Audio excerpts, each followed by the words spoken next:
বানাক্ৰান্তৰ কাষলৈ আহিছে কোন কোন আহিছে আপোনালোক আমাৰ বেহৰবাৰীৰ অসমৰ পৰিয়ালে আহিছে আৰু বানাক্ৰান্তৰ ৰাইজৰ কাৰণে আসলে বেহৰবাৰী অহা নাই গোটেই অসমৰ ৰাইজে আহিছে কাৰণ আমি ৰাইজৰ সহায় হাত বিচাৰিছোঁ তেনেকৈ ৰাইজে যিমান পাৰে সহায় কৰিছে আৰু আমি এতিয়া এই বানপানী আবদ্ধ হৈ থকা ৰাইজৰ মাজলৈ আহিছোঁ আৰু এইটো আমাৰ দায়িত্ব আৰু আমি দেখিছোঁ যে প্ৰত্যেকজন অসমৰ ৰাইজে ইমান ধুনীয়াকৈ সঁহাৰি জনাইছে বানাক্ৰান্তৰ ৰাইজক ইমান সহায় কৰিবলৈ নিজে ওলাই আহিছে এইটো ডাঙৰ কথা এটা আৱেগিক হোৱা কথা আমি জুবিনদাৰ আদৰ্শৰে আদৰ্শিত হৈ সকলো আহিছে আৰু খুব বেয়া লাগিছে পৰিস্থিতি দেখি প্ৰকৃতিৰ এই ভয়াৱহ ৰূপ যাতে আমি কেতিয়াও দেখিব লগা নহয় প্ৰকৃতি শান্ত হওক তাকে কামনা কৰিছোঁ আৰু নিজৰ সাধ্য অনুসৰি ৰাইজৰ মৰম চেনেহ আশীৰ্বাদত ৰাইজক কিবা এটা সহায় কৰিবলৈ আহিছোঁ সেইটো আচলতে দায়িত্ব অৱস্থাটো কিন্তু খুব বেয়া দেখিয়ে দুখ লাগিছে কিনো কম প্ৰকৃতিৰ ভয়ংকৰ ৰূপ আমি বহুত কথা শিকিছোঁ গতিকে আমি সাৱধানো হ'ব হ'ল যিমান পাৰোঁ গছ গছনি কাটিব নালাগে ৰুব লাগে আৰু প্ৰকৃতিক আমি আঘাত কৰিলে প্ৰকৃতিয়ে কিমান প্ৰত্যুত্তৰ দি আমি গম পালোঁ সকলো ধ্বংস হৈ গৈছে বহুতৰ জীৱন গৈছে আৰু এই বানপানীৰ মানে কম্বিনেশ্যন অফ ফেক্টৰ্ছ আছে কিছুমান ঠাই দেখা গৈছে কিছুমান এবাৰ যাওঁতে গম পালোঁ কিছুমান ঠাইত কিন্তু দ ঠাই যিবিলাকত হয়তো সচৰাচৰ বানপানী হয় কিন্তু প্ৰকোপটো এইবাৰ বেছি কিন্তু আটাইতকৈ ডাঙৰ ফেক্টৰটো হ'ল যিটো হঠাতে যিটো জলপ্ৰলয় আহিলে এইটোৱেই আটাইতকৈ ডাঙৰ কাৰণ আৰু কাৰণ যদি উলিয়াব লগা হয় তেনেহ'লে মই ভাবোঁ যে এটা বিশেষজ্ঞ কমিটিৰ দ্বাৰা গোটেই ঘটনাটোৰ এটা তদন্ত কৰা উচিত বিশেষজ্ঞ কমিটি কিন্তু কেন্দ্ৰীয় চৰকাৰে কৰিব লাগিব কাৰণ নাগালেণ্ড আৰু অসম দুয়ো ঠাইতেই গণ্ডগোলটো আছে এতিয়া অসম চৰকাৰে ইচ্ছা কৰিলেও নাগালেণ্ডলৈ গৈ এনকুৱাৰী কৰিব নোৱাৰে যেনেকৈ অসমত বিভিন্ন হয়তো ঘটনা আছে যিবিলাক নাগালেণ্ডৰ লগত বৰ্ডাৰৰ লগত জড়িত গতিকে এটা বিশেষজ্ঞ কমিটিৰ প্ৰথম কামটো হৈছে চেণ্ট্ৰেল গভৰ্ণমেণ্টে ইমিডিয়েটলি এটা বিশেষজ্ঞ কমিটি যি বিশেষজ্ঞসকল তথাকথিত বিশেষজ্ঞ নহয় ৰাজনৈতিক বিশেষজ্ঞৰ কোনো প্ৰয়োজন নাই বিশেষজ্ঞ মানে বিষয়টোৰ ওপৰত বিশেষজ্ঞ বানপানী যিসকলে জানে জিঅ'লজি যিবিলাকে জানে জিঅ'গ্ৰাফী যিবিলাকে জানে এনভাইৰনমেণ্ট যিবিলাকে জানে তেওঁলোকক লৈ এটা বিশেষজ্ঞ কমিটি গঠন কৰি এই যিটো জলপ্ৰলয় হ'ল ইয়াৰ কাৰণটো প্ৰথমতে উলিয়াব লাগে তেতিয়া তাৰ লগে লগে যিটো কৰলেৰী হ'ব কোন দায়ী তেওঁলোকক শাস্তি দিয়া কি মেজাৰ্ছ ল'ব লাগিব এই গোটেই কথাবিলাক ভাবিব যে ওলাই আহিব গতিকে প্ৰথম কথাটো মোৰ এইটোৱে সুপ্ৰকাশ তালুকদাৰ ডাঙৰীয়া এই খননটোৰ পৰা আপুনি কি ধাৰণা কৰে এইটোৱে এটা কথা স্পষ্ট কৰি দিছে যে অসমত মানে মাফিয়া যিটো কয়লা মাফিয়া বা শিল মাফিয়া বা বালি মাফিয়া এইটো এটা আচলতে কাল্পনিক কাহিনী নহয় আৰু তাতকৈ ডাঙৰ কথা যে ইয়াৰ লগত চৰকাৰী বাহিনীৰ যিটো সম্পৰ্ক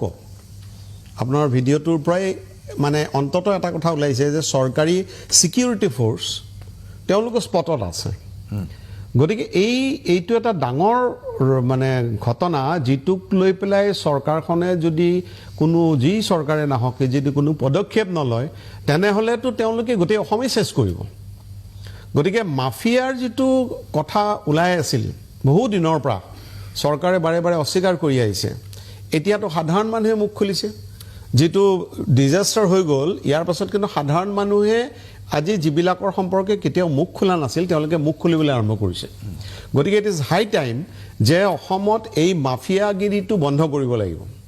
এই মাফিয়াগিৰি যদি বন্ধ নহয় তেনেহ'লে অসমৰ ভৱিষ্যতে আৰু বেয়া দিন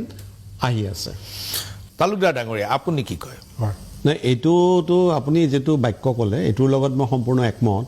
যে মানে মানুহৰ দৃষ্টি অনফালে দিবৰ কাৰণে এটা চক্ৰই এই অপপ্ৰচাৰবিলাক চলাইছে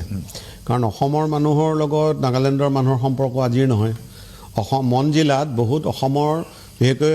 আপোনাৰ চৰাইদেউ বা শিৱসাগৰ জিলাৰ বহুতে আনকি সৰু সুৰা বেপাৰ কৰিবলৈও যায় এই হাট বজাৰবিলাকলৈ যায় গতিকে দীৰ্ঘদিনীয়া সম্পৰ্ক মই এটা বেলেগ বিষয় ক'ব খুজিছোঁ এইটো হ'ল কি যে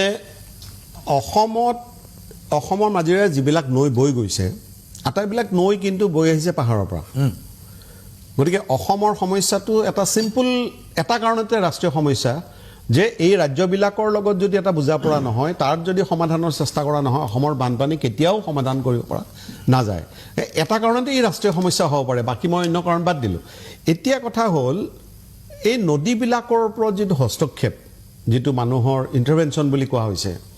এই ইণ্টাৰভেনশ্যনটো কাৰণ দিখৌ নদীখন যদি নাগালেণ্ডৰ পৰা ওলাই আহিছে তাহলে এইটো কেৱল নাগালেণ্ডৰ একচেটিয়া সম্পত্তি নহয় যেনে এতিয়া চীনত এটা বান্ধ দিয়াৰ কাৰণে ভাৰত চৰকাৰেও আনকি কনচাৰ্ণ দেখুৱাইছে সেইটোতো বেলেগ দেশ গতিকে দিখৌৱে হওক দিচাঙেই হওক বা অন্য যিবিলাক নদী আছে এই নদীবিলাকৰ যিহেতু উৎসবিলাক গোটেইবিলাক হ'ল পাহাৰৰ ওপৰত গতিকে এই সমস্যাটো কিন্তু আমি সমাধান কৰিব লাগিব দাবী উত্থাপন কৰিব লাগিব মোৰ ক'বলগীয়া এইটো যে এই নদীবিলাকৰ ওপৰত এটা হস্তক্ষেপ কৰাৰ ক্ষেত্ৰত গোটেইবিলাক ৰাজ্যক লৈ পেলাই এটা সাম সৰ্ট অফ অথৰিটি সৃষ্টি হ'ব লাগে যাতে অসম চৰকাৰক বাদ দি অসমৰ জনসাধাৰণক বাদ দি এইবিলাকত তেওঁলোকৰ খেয়ালকুচি মতে কাম কৰিব নোৱাৰে এইটো যেতিয়ালৈকে সমাধান নহ'ব তেতিয়ালৈকে আমি বহুত কথাই ক'ব পাৰিম কিন্তু ইয়াৰ স্থায়ী সমাধানৰ কোনো ৰাস্তা আমি উলিয়াব নোৱাৰিম গতিকে এই ৰাজ্যবিলাকৰ লগত সদ্ভাৱ ৰখাৰ লগে লগে এই কথাটোত মই জোৰ দিছোঁ যে এই ৰাজ্যবিলাকত যেতিয়া বান্ধবিলাক ইমিডিয়েট অসমৰ ৰাইজৰ দাবী হোৱা উচিত সকলো বান্ধ যিবিলাক নিৰ্মীয়মান বান্ধ সকলো বান্ধৰ কাম স্থগিত ৰখা হওক যেতিয়ালৈকে এইবিলাকৰ বানপানীৰ এছপেক্টটো বা গৰাখহনীয়াৰ এছপেক্টটো মানে ফুল প্ৰুফ বুলি প্ৰমাণ নহয় সকলো বান্ধ কিন্তু নহ'লে কিন্তু দুৰ্যোগ আৰু আহি আছে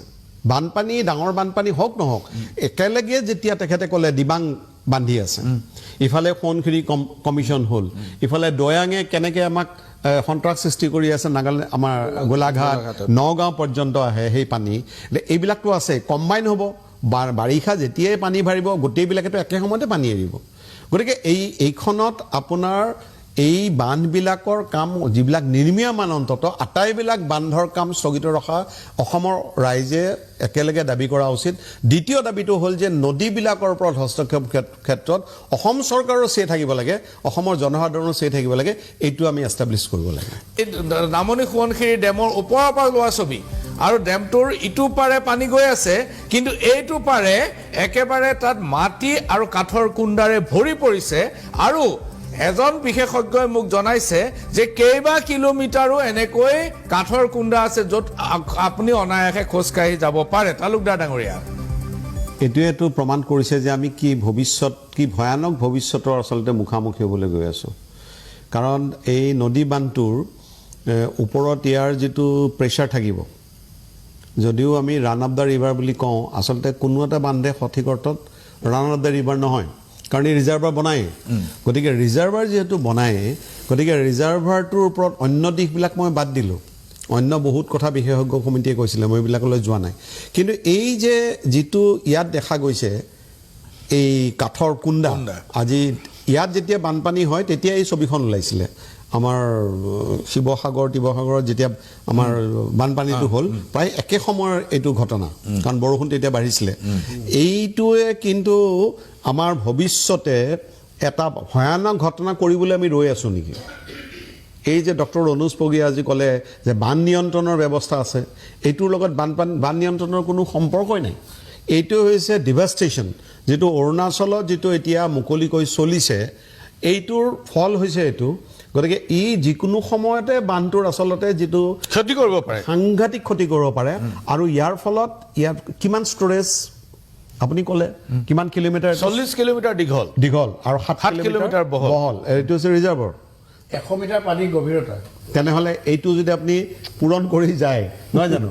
ইয়াৰ যদি ভলিউম হ'ব তেনেহ'লে এই কাঠৰ কুণ্ডাটোৱে যদি এই কাঠৰ কুণ্ডা এটাটো নহয় এই প্ৰায় চানি পেলাইছে এইটোৱে যদি একেলগে খুন্দা মাৰে এটা সময়ত এই যিটো ইয়াৰ ফলত যিটো মানে সৃষ্টি হ'ব গোটেই অসমত সেইটো লৈ আমি ৰৈ থাকিম নে অসম চৰকাৰেও সময় থাকোঁতে মুখখন খুলিব কথা হ'ল যে এই কথা আমি বুজি পাইছোঁ ডক্টৰ হিমন্ত বিশ্ব শৰ্মাই বুজি পোৱা নাই তেনেকুৱাতো আমাতকৈ বেছি বুদ্ধি যেন তেওঁ লাগে তেওঁ আমাতকৈ বেছি ইণ্টেলিজেণ্ট যেন লাগে গতিকে তেওঁলোকে বুজি যদি পাইছে তেনেহ'লে এই কথাটোক লৈ যদি তেওঁলোকে মাত নামাতে তেনেহ'লে 102খন আসন পোৱাৰ যুক্তিটো কি থাকিল লাভটো কি থাকিল গতিকে এই কথাবিলাক লৈ অসম চৰকাৰে মাত মাতক ডক্টৰ হিমন্ত বিশ্ব শৰ্মাৰ যদি কেন্দ্ৰীয় চৰকাৰৰ ওপৰত কেন্দ্ৰীয় নেতৃত্বৰ ওপৰত সঁচাকৈ প্ৰভাৱ অলপ হ'লেও আছে তেনেহ'লে তেওঁ ব্যৱহাৰ কৰক অসমৰ স্বাৰ্থত এইবিলাকতো ভয়ানক কিছুমান কথা আমি আগতে যিবিলাক আলোচনা কৰিলোঁ তাৰ লগত এইটো এটা বিষয় আৰু এখেতে গগৈ যিটো ইম্পৰ্টেণ্ট কথা কৈ আছে আটাইতকৈ ডাঙৰ বানটো হৈহে আছে এতিয়া দিবাং তাৰ পৰিণতি কি হ'বগৈ গতিকে অসমৰ মুখ্যমন্ত্ৰী তেওঁলোকৰ যিখিনি প্ৰভাৱ আছে তেওঁলোকে অন্তত মই দলটো বাদ দিলোঁ নীতি বাদ দিলোঁ তেওঁলোকৰ প্ৰভাৱখিনি তেওঁলোকে বিস্তাৰ কৰক মানে চেষ্টা কৰক হয়